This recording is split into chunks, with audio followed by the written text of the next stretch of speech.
ನಾಳೆ ಎಪಿಸೋಡ್ ಅಂದರೆ ನಾಳೆ ಮಂಗಳವಾರ, ನಾಳೆ ಬುಧವಾರದ ಎಪಿಸೋಡ್ ಸ್ಟಾರ್ಟಿಂಗಲ್ಲಿ ಅಂದರೆ ಅವರು ಮೇಡಮ್ ಅವರೇನು ಇವರು ಸಂಪತ್ ಕುಮಾರ್ ಅವ್ರ ಮಗಳೇನಿರ್ತಾಳಲ್ಲ MLA ಮಗಳು, ಅವಳು ಬ್ಲಡ್ ಟೆಸ್ಟಿಗೆ ಅಂತ ಕಳಿಸಿರ್ತಾಳೆ. HIV ಮತ್ತು ಆಮೇಲೆ ಥೈರಾಯ್ಡ್ ಟೆಸ್ಟ್ ಮಾಡಲೇಬೇಕು ಕಂಪಲ್ಸರಿ. ಈಗ ಮ್ಯಾರೇಜ್ ಬಿಫೋರು ಕಂಪಲ್ಸರಿ ಅಂತಲ್ಲ ಮಾಡಿಕೊಂಡ್ರೆ ನಮಗೆ ಒಳ್ಳೇದಲ್ವಾ ಅಂತ ಅವ್ರು ಹೇಳಿದಾಗ ಅವರು ಸರಿ ಬ್ಲಡ್ ಸ್ಯಾಂಪಲ್ಸ್ ಎಲ್ಲ ತೊಗೊಂಡು ಸರಿ ಸರ್ ನಾನು ಇನ್ನು ಬರ್ತೀನಿ ಮೇಡಮ್ಗೆ ಹೇಳ್ತೀನಿ ರಿಪೋರ್ಟ್ಸ್ ಎಲ್ಲ ಅಂತೆಲ್ಲ ಹೇಳಿದಾಗ ಇವರು ಸ್ಮೈಲ್ ಮಾಡಿ ಇದು ಏನೋ ಇವಳೇನೋ ಹೊಸದು ಟೆಕ್ನಿಕ್ ಹುಡ್ಕೊಂಡಾಳಲ್ಲಪ್ಪ, ಇದೇನಿದು ಇವಳು ಅಂತೆಲ್ಲ ಹೇಳ್ಕೊಂಡು ಬರ್ತಾ ಇರ್ತಾನೆ ಸುಭಾಷ. ಈ ಟೆನ್ಷನಿಂದ ಹೊರಗೆ ಬರಬೇಕು ಅಂತೇಳಿ ಸುಭಾಷ ಕುಡಿದು ಬರ್ತಾ ಇರ್ಬೇಕಾದ್ರೆ ಚಂಪಾ ಈ ಮನೆ ಹತ್ರ ಕೆಲಸ ಮಾಡ್ದೆ, ಎಷ್ಟೇ ಆದರೂ ನಾನು ಇವಳ ಜೊತೆ ನಾನು ಸಮಯ ಕಳೆದಿದ್ದೀನಿ, ಎಷ್ಟೇ ಆದರೂ ಚಂಪನು ನನ್ನ ಹೆಂಡ್ತಿನೇ ಅಲ್ವಾ ಅಂತೆಲ್ಲ ಹೇಳಿ ಅವಳು ನನ್ನ ನೆಂಟ್ರ ಅಲ್ವಾ ಅನ್ನೋದಕ್ಕೆ ಸಾಧ್ಯ ಸಿಕ್ಕಿರೋ ಅವಕಾಶನ ನಾನು ಅದಕ್ಕೆ ಮಿಸ್ ಮಾಡ್ಕೋಬೇಕು. ಕುಡಿದ್ಬಿಟ್ಟು ಸೀದಾ ಚಂಪಾ ಇರೋ ಜಾಗಕ್ಕೆ ಕೆಲಸ ಮಾಡ್ತಾರೆ ಜಾಗ ಬಂತು. ಚಂಪಾ ಕೋಪ ಮಾಡಿ ನೀವೇ ಅದಕ್ಕೆ ಇಲ್ಲಿ ಬಂದಿರಿ ಅಂತ ಚಂಪಾ ಕೋಪ ಮಾಡಿಕೊಂಡು ಹೋಗು ಅಂತೆಲ್ಲ ಹೇಳಿದಾಗ, ಇದೇನು ಚಂಪಾ ಈ ರೀತಿ ಮಾತಾಡ್ತಾ ಇದೀಯಾ, ಬಂದಿರೋದು ನಿನ್ನ ಗಂಡ ಸುಭಾಷ ಅಲ್ವಾ ಅಂತೆಲ್ಲ ಹೇಳಿದಾಗ, ನೋಡಿ ನಾನು ನಿಮ್ಮ ಮುಂದೆ ನಿನ್ನ ತಾಳಿ ಬಿಚ್ಚಿಕೊಟ್ಟಿದ್ದೀನಿ, ನಮಗೂ ನಿಮಗೂ ಯಾವ ಸಂಬಂಧನೂ ಇಲ್ಲ, ಡಿವೋರ್ಸ್ ಆದಮೇಲೆ ನಮ್ಮ ನಡುವೆ ಯಾವ ಸಂಬಂಧ ಇದೆ ಅಂತ ಕೇಳಿದ ತಕ್ಷಣ, ನೋಡು ಚಂಪಾ ಮಾತಲ್ಲಿ ಕೋಪದಲ್ಲಿ ನಾವಿಬ್ಬರು ಗಂಡ ಹೆಂಡತಿ ಅಲ್ಲದೆ ಇರ್ಬೋದು, ಆದರೂ ನಿಜವಾದ ಸತ್ತ ನಾವಿಬ್ಬರು ಗಂಡ ಹೆಂಡತಿ ತಾನೇ, ಅಷ್ಟಕ್ಕೂ ಆ ಸಂಬಂಧದ ಬಗ್ಗೆ ಮಾತಾಡ್ತಾ ಇದ್ರಿ ಅಂದರೆ ಮದುವೆ ಆಗಿ ಇಷ್ಟು ದಿನ ಆದರೂ ಹೆಂಡ್ತಿ ಅಂತ ಒಂದೇ ಒಂದು ದಿವಸ ಪ್ರೀತಿ ಕಾಳಜಿ ತೋರಿಸೇ ಇಲ್ಲ. ಈಗ ಸಡನ್ನಾಗಿ ಹೇಗೆ ನೆನಪಾಗಿದೆ, ಅದು MLA ಮಗಳ ಜೊತೆ ಮದುವೆ ಫಿಕ್ಸ್ ಆದಮೇಲೆ. ಅದು ದಿಟ ಹೇಳ್ಬೇಕಂದ್ರೆ ನಿನ್ನ ಮೇಲೆ ಶಾನೆ ಪ್ರೀತಿ, ನಿನಗೆ ಗೊತ್ತು ತಾನೇ ನನಗೆ ಒಸಿ ಕೋಪ ಬಂದರೆ ಏನು ಮಾತಾಡ್ತೀನಿ ಅಂತ ನನಗೆ ಗೊತ್ತಿಲ್ಲ ಅಲ್ಲ ಅಂತೆಲ್ಲ ಹೇಳ್ತಾರೆ. ನೋಡಿ ನೀವೇನು ಮಾತು ಹೇಳಿದ್ರು ಏನೇ ಹೇಳಿದ್ರು ಕೂಡ ಸತ್ಯ ಅಂತ ಬದಲಾಗೋದಿಲ್ವಾ, ಸುಮ್ಮನೆ ನನಗೆ ಕೋಪ ಬರಿಸ್ಬೇ, ಇಲ್ಲಿದ್ದ ಹಟ್ಟಿಯಿಂದ ಆಚೆ ಹೋಗಿ ಅಂತೆಲ್ಲ ಹೇಳಿದ್ರು. ನೋಡು ಚಂಪಾ, ನಾನು ಇನ್ನೊಂದು ಮದುವೆ ಆಗ್ತಾ ನಿನಗೆ ಕೋಪ ಬಂದಿದ್ರೆ ಆದರೆ ದಿಟ ಹೇಳ್ತಾ ಇದ್ದೇನೆ, ಈ ಮದುವೆನ ನಾನು ಮಾಡ್ಕೊಳ್ತಾ ಇಲ್ಲ, ದೊಡ್ಡಪ್ಪ ಮತ್ತು ಅಟ್ಟಿಯವರು ಸೇರಿ ನನಗೆ ಇನ್ನೊಂದು ಮದುವೆ ಮಾಡಬೇಕು ಅಂತ ನೋಡ್ತಾ ಇದ್ದಾರೆ. ಆದರೆ ಕೂಡ ನಾನು ಮನಸ್ಸಿಲ್ಲದೆ ಕೂಡ ಅವ್ರಿಗೆ ಗೌರವ ಕೊಟ್ಟು ಮದುವೆ ಆಗ್ತಾ ಇದ್ದೀನಿ ಅಂತೆಲ್ಲ. ಆದರೆ ನಿನಗೆ ಅನ್ಯಾಯ ಆಗೋದು ನನ್ನ ಕೈಲಿ ನೋಡೋಕೆ ಆಗ್ತಾ ಇಲ್ಲ ಚಂಪಾ ಅಂತೆಲ್ಲ. ಇವಾಗಲೂ ಕೂಡ ನಾನು ಹೆಂಡ್ತಿ ಚಂಪಾ ನೀನೆ ಅಂತೆಲ್ಲ ಚಂಪಾ ಕೋಪ ಮಾಡಿಕೊಂಡು ನಿಂತಿರ್ಬೇಕು. ಸುಭಾಷ ಚಂಪಾನ ಹಾಗೆ ಮಾಡ್ಬೇಕಂತ ಬಂದಿದ್ದ ತಕ್ಷಣ ಚಂಪಾಗಂತೂ ತುಂಬ ಕೋಪ ಬಂದು ತಳ್ಳಿಬಿಡ್ತಾಳೆ. ಎಷ್ಟು ಧೈರ್ಯ ಇದ್ದರೆ ನನ್ನನ್ನೇ ಮುಟ್ಟೋದಕ್ಕೆ ಬರ್ತೀರಾ, ಮೊದಲೇ ಹಟ್ಟಿಯಿಂದ ಆಚೆ ನಡೀರಿ ಅಂತೆಲ್ಲ ಸುಭಾಷನ ಆಚೆ ತಳ್ತಾಳೆ. ಅಲ್ಲೇ ಇರುವಂಥ ನೆಲ ಒರೆಸಿರುವಂಥ ನೀರು ಅಂತ ಸುಭಾಷನ ಮೇಲೆ ನೀರು ಎರಚಿಬಿಡ್ತಾಳೆ. ಅದನ್ನು ನೋಡಿಬಿಟ್ಟು ಸುಭಾಷಗೆ ತುಂಬ ಅಂದರೆ ತುಂಬಾ ಕೋಪ ಬರುತ್ತೆ.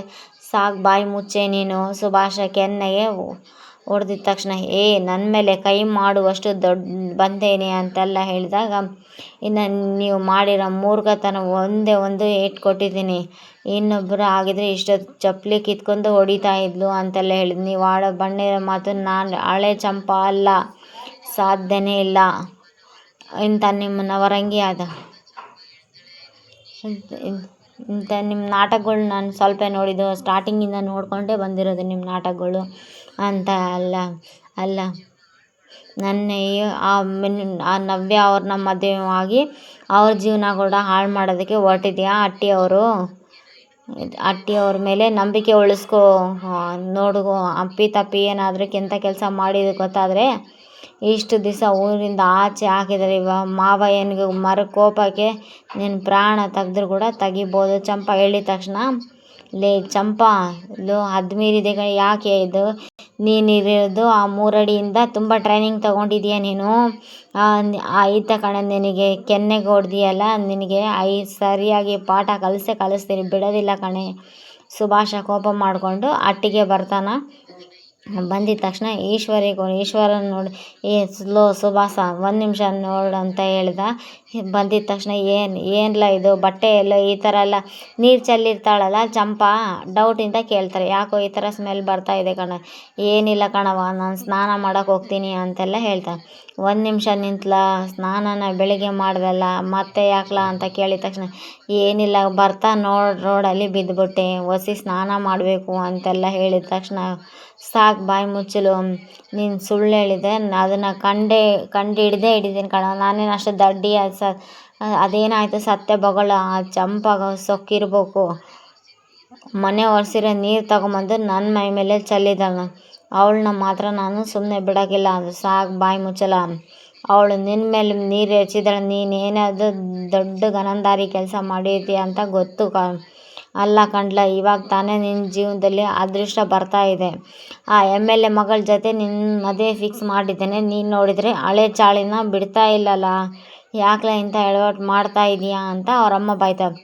ನಿನ್ನ 4 ಬಾರಿಸ್ಬಿಡ್ತೀನಿ ನೋಡು ಅನ್ನಿಸ್ತಿದೆ ನನಗೆ ಅಂತಲ್ಲ. ಸುಭಾಷ ನನ್ನ ಕಷ್ಟನ ಅರ್ಥ ಮಾಡ್ಕೊಳ್ಳ, ಪ್ರತಿ ಸಲ ಅವಕಾಶ ಸಿಗೋಕ್ಕಿಲ್ಲ, ಒಂದೇ ಒಂದು ಅವಕಾಶ ಸಿಕ್ಕಿದೆ, ಅಳಿಯ ಹೋದರೆ ಸಾಕು, ನೀನು ರಾಜನ ಥರ ಮೆರಿಬೋದು, ಈ ಭದ್ರ ಶಿವರಾಮ ಕಾಲು ಕೆಳಗಡೆ ಇಟ್ಕೋಬೋದು ನೀನು, ಪರಮೇಶ್ವರ್ ಇಂಥ ಅವಕಾಶನ ಮಿಸ್ ಮಾಡ್ಕೋಬಾರ್ದು ಅಂತೆಲ್ಲ. ನನಗೆ ಕೂಡ ಅರ್ಥ ಆಗುತ್ತೆ ಕಣವ, ಅರ್ಥ ಆದರೆ ಅವಳು ಕೂಡ ಮಾತಾಡೋದು, ನೀನು ಯಾಕಲ ಹೋಗಿದ್ಯಾ ಅಂತ ಇಲ್ಲ, ಅವಳು ಇರೋದು ಸಿಗ್ದಾಕ್ಬಿಡ್ತಾಳ ಅಂತಾಳೆ, ಅವಳು ಇರೋದು 3 ಅಡಿ ಜೊತೆ, ಮೊದಲು ಇದು ಮೂರ್ಖತನ ಮಾಡೋದು ಬಿಟ್ಬಿಡು ಅಂತೆಲ್ಲ ಹೇಳ್ತಾಳೆ. ಮುಂದೆ ಏನು ಮಾಡಬೇಕು, ನೀವಪ್ಪ ನಿಮ್ಮ ದೊಡ್ಡಪ್ಪ ಕೂಡ ಯಾವ ರೀತಿ ಬಿಸ್ನೆಸ್ ಮಾಡಬೇಕಂತ ಯೋಚನೆ ಮಾಡ್ತಾ ಇದೆಯಾ, ಹೋಗಿ ಆ ಹೆಣ್ಮಕ್ಳ ಚಟದಲ್ಲಿ ಓಡಾಡ್ತಾ ಇದೆಯಲ್ಲ. ಈಶ್ವರಿ ಕೋಪ ಮಾಡ್ಕೊತ, ಅವ್ವ ನೀನು ಸ್ವಲ್ಪ ಸಮಾಧಾನ ಮಾಡ್ಕೋ, ಅವಳಿಗೆ ಎಲ್ಲ ಅರ್ಥ ಆಗುತ್ತೆ, ಆ ಚಂಪನೇ ಬೇಕಂತ ಮಾಡಿರ್ತಾಳ ಅಂತೆಲ್ಲ ಚಿತ್ರ ಹೇಳಿದ ತಕ್ಷಣ, ಸಾಕು ಬಾಯಿ ಮುಚ್ಚಿ ಚಿತ್ರ, ಪ್ರತಿ ಸಲ ವಹಿಸ್ಕೊಂಡು ಹೋಗ್ಬೇಡ, ಇವನ್ನ ನಂಬಿ ಇಲ್ಲಿವರೆಗೂ ಹೋಗ್ತೀನಿ ಗೊತ್ತಿಲ್ಲ. ಈಶ್ವರಿ ಕೂಡ ಬೈತಾಳ. ಈಶ್ವರಿಗೆ ಗೊತ್ತು ಮಗ ಏನಂತೇಳಿ. ನೀರೆಲ್ಲ ಚೆಲ್ಲಿರೋದು ನೋಡಿಕೊಂಡು, ಚಂಪಾ ನೀರೆಲ್ಲ ಚೆಲ್ಲಿದ್ಯಾ ಅಂತ ಮನೆಯೆಲ್ಲ ಗೂಡಿಸಿದ್ದೆ ಕೇಳಿದ ತಕ್ಷಣ, ವಿದ್ಯಾಕ್ಕ ಏನಾಯಿತು ಗೊತ್ತಾ ಅಂತೆಲ್ಲ ಹೇಳಿ ತುಂಬಾ ಬೇಜಾರು ಮಾಡಿಕೊಂಡು, ಏನು ಸುಭಾಷನ ಅಂತ ಹೇಳಿದ ತಕ್ಷಣ, ಹೌದು ವಿದ್ಯಾಕ್ಕ, ಅವ್ರಿಗೆ ವಿದ್ಯಾ ಸಂಬಂಧ ಬೇಕಾಗಿಲ್ಲ, ನಾನು ಮಾತ್ರ ಬೇಕು ಅಂತೆಲ್ಲ ಯಾರು ಒಪ್ತಾರೆ, ನೀನು ಹೇಳು ವಿದ್ಯಾಕ್ಕ ಅಂತೆಲ್ಲ ನೀನು ಸರಿಯಾಗಿ ಪಾಠ ಕಲಿಸಿದ್ವಿ, ಇಂಥ ನನ್ನ ಮಕ್ಕಳನ್ನ ಯಾವತ್ತೂ ಬದಲಿ ಆಗೋದಿಲ್ಲ ಚಂಪಾ, ನೀನು ಇವತ್ತು ಇರೋ ಧೈರ್ಯ ಯಾವತ್ತೂ ಇದ್ದಿದ್ರೆ ಖಂಡಿತ ನಿನ್ನ ಜೀವನ ಈ ಪರಿಸ್ಥಿತಿ ಬರ್ತಿದ್ದಿಲ್ಲ ನೋಡಮ್ಮ ಅಂತೆಲ್ಲ. ಆದರೆ ಏನು ಮಾಡೋದು, ಎಷ್ಟು ಅವಕಾಶ ಮಾಡಿಕೊಟ್ರು ಅವನು ಮಾತ್ರ ಬದಲಿ ಆಗೋದಿಲ್ಲ, ಅವನಿಗೆ ನೋಡ್ತಾ ಇರು ಅಂತಿಂಥ ಗತಿ ಬರೋದಿಲ್ಲ ಅಂತೆಲ್ಲ ವಿದ್ಯೆ ಕೋಪ ಮಾಡ್ಕೊತ. ಅದೇ ಟೈಮ್ಗೆ ಗೋವಿಂದ ಕೂಡ ನಾಳೆಗೆ ಭದ್ರಗೆ ವಿದ್ಯಾ ಕಾಲೇಜ್ಗೆ ಹೋಗಬೇಕು, ಅಲ್ಲಿ ನಿನಗೂ ಸುಭಾಷಗೂ ಸನ್ಮಾನ ಇದೆ ಅಂತ, ಅಲ್ಲಿರೋರೆಲ್ಲರೂ ಪ್ರಾಣ ಕಾಪಾಡಿದ್ದಕ್ಕೆ ನಿಮಗೆ ಶೌರ್ಯ ಪ್ರಶಸ್ತಿ ಕೊಡ್ತಾರಂತೆ, ನೀನು ಮತ್ತು ಸುಭಾಷ ಇಬ್ಬರು ಸಿದ್ಧವಾಗಿರಬೇಕು ಅಂತ ಗೋವಿಂದ ಹೇಳಿದ. ದಿಟ್ಟವಾಗ್ಲೂ ಈ ಸುಭಾಷ ಕಾಡಿಗೆ ಹೋಗಿ ಔಷಧಿ ತಂದ, ನನಗೆ ಯಾಕೋ ಅವ್ನು ಮಾಡ್ತಾ ಇರೋದ್ರ ಮೇಲೆ ಅನುಮಾನ, ಯಾವುದಕ್ಕೂ ಒಂದ್ಕಿತ ನಾನು ವಿದ್ಯೆ ಹತ್ರ ಮಾತಾಡಿದ್ದು ಸರಿ ಅಂತೆಲ್ಲ ಹೇಳಿ ವಿದ್ಯಾ ಕಾಲೇಜ್ಗೆ ಹೋಗ್ಬೇಕಾದ್ರೆ ಬಂದು ಕೊಟ್ಟು ಕೇಳ್ತಾನೆ, ವಿದ್ಯಾ ಅದು ದಿಟ್ಟವಾಗ್ಲೂ ಅವತ್ತು ನಿನಗೇನಾಯಿತು ಹೇಳು, ನಿನ್ನ ತಲೆ ಸುತ್ತಿ ಬಿದ್ದಿತ್ತು ಅಂತ ಕೇಳಿದಾಗ, ಇಲ್ಲ ಗೌಡ್ರೆ, ನಾನು ಏಟ್ಕಿತ ನಿನಗೆ ಹೇಳಕ್ಕೆ ಬಂದರು ನೋಡ, ನೀವು ನನ್ನ ಮಾತನ್ನು ನಂಬೇ ಇಲ್ಲ, ಈ ಪರಿಸ್ಥಿತಿಯಲ್ಲಿ ಇಲ್ಲ ಅಂತೆಲ್ಲ ಹೇಳ್ತಾರೆ. ಅವತ್ತು ಹೇಳ್ಬೇಕಂದ್ರೆ ಹಿಂದೆಯಿಂದ ನನಗೆ ಯಾರೋ ನನ್ನ ತಲೆಗೆ ಬಲವಾಗಿ ಹೊಡೆದ್ರು ಗೌಡ್ರೆ, ಹೊಡೆದಿರೋ ಏಟಿಗೆ ತಲೆ ಸುತ್ತಿ ಬಿದ್ದೆ, ಅಷ್ಟೇ ಅಲ್ಲ ಗೌಡ್ರೆ, ದಿಟ ಹೇಳ್ಬೇಕಂದ್ರೆ ಮಾವಯ್ಯನಿಗೆ ಕಾಪಾಡೋದಕ್ಕೆ ಔಷಧಿ ತಂದಿದ್ದೆ, ಆದರೆ ಅದು ಯಾರು ಔಷಧಿ ತಗೊಂಡೋದ್ರು ಗೊತ್ತಿಲ್ಲ ಅಂತೆಲ್ಲ ಹೇಳಿದೆ. ಅಷ್ಟಕ್ಕೂ ನಿನಗೆ ಎಷ್ಟು ಔಷಧಿ ಸಿಕ್ಕಿದಾಗ 3 ಪಡೋಕ್ಕೆ ಅದು 3 ಮದ್ದು ಸಿಕ್ಕಿತ್ತು ಅಷ್ಟೇ ಅಂತೆಲ್ಲ ಹೇಳಿದ ತಕ್ಷಣ, ಇವಳು ಹೇಳೋದಕ್ಕೂ ಸುಭಾಷ ತಂದಿರೋದಕ್ಕೂ ಸಂಬಂಧ ಏನು ಅನ್ನಿಸ್ತಾ ಇದೆ, ನನಗೆ ಅನುಮಾನ ಇದೆ, ಅವನ ಕೂಟನೇ ಬಾಯಿ ಬಿಡಿಸ್ತೀನಿ ಅಂತೆಲ್ಲ ಹೇಳಿ ಭದ್ರಾ ಕೊಟ್ಲೆ ಇಬ್ಬರು ಸೇರಿ ಪ್ಲ್ಯಾನ್ ಮಾಡಿಕೊಂಡು ಸುಭಾಷನ್ಗೆ ಕಾಲೇಜಲ್ಲಿ ಶೌರ್ಯ ಪ್ರಶಸ್ತಿ ಸಿಗೋ ಹಾಗೆ ಮಾಡ್ತೇನೆ. ಇದಿಷ್ಟು ನಾಳೆ ಎಪಿಸೋಡ್ ಆಗಿರುತ್ತೆ. Please like, share, comment, subscribe. Thanks for watching my channel. ಚೆನ್ನಾಗಿದೆ.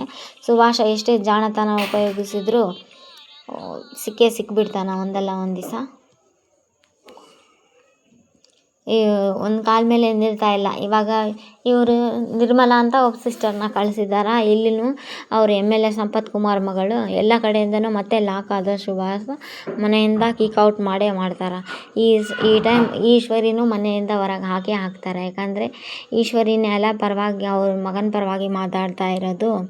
ಹಾಗಾಗಿ ಈ ಸಲ ಚಿತ್ರ, ಈಶ್ವರಿ ಮತ್ತು ಆಮೇಲೆ ಅವರು ಈ ಸಲ ಗೋವಿಂದೇಗೌಡ ಮತ್ತು ಶಿವರಾಮೇಗೌಡ, ಭದ್ರಾ ಎಲ್ಲರೂ ಸೇರಿ ಡಿಸಿಷನ್ ತೊಗೊತಾರೆ. ಯಾಕಂತಂದರೆ ವಿದ್ಯಾನ್ಗೆ ಪೆಟ್ಟು ಕೊಟ್ಟಿರ್ತಾನೆ. ವಿದ್ಯಾಗೆ ಏನಾದರೂ ಆಗಿದ್ರೆ ಈ ಸಲ ಅಮ್ಮಮ್ಮ ಮಾತ್ರ ಸುಮ್ಮನೆ ಇರಲ್ಲ. ಯಾರು ಸುಮ್ಮನೆ ಇದ್ದರೂ ಅಮ್ಮಮ್ಮ ಮಾತ್ರ ಸುಮ್ಮನೆ ಇರಲ್ಲ. ಆಯ್ತು, ಈ ಸುಭಾಷಂದು ಪಿಕ್ಚರ್ ಇವಾಗ ನಾಳೆ ಎಪಿಸೋಡ್ ಇದು. Please like, share, comment, subscribe. Thanks for watching my channel. ನನ್ನನ್ನು ಸುಭಾಷ್ ಏನು ಅನ್ಕೊಂಡ್ಬಿಟ್ಟಿರ್ತಾನ, ಈಗ ನನ್ನನ್ನೇ ದೇವ್ರು ಅನ್ಕೊಂಡ್ಬಿಟ್ಟಾರ ಮನೇಲಿ ಎಲ್ಲರೂ. ನಾನೇ ಹೀರೋ ಅನ್ನೋ ರೀತಿಯಲ್ಲಿ ಮೆರೆದಾಡ್ತಾ ಇರ್ತಾನೆ. ಚೆನ್ನಾಗಿದೆ ನಾಳೆ episode. Please like, share, comment, subscribe. Thanks for watching my channel.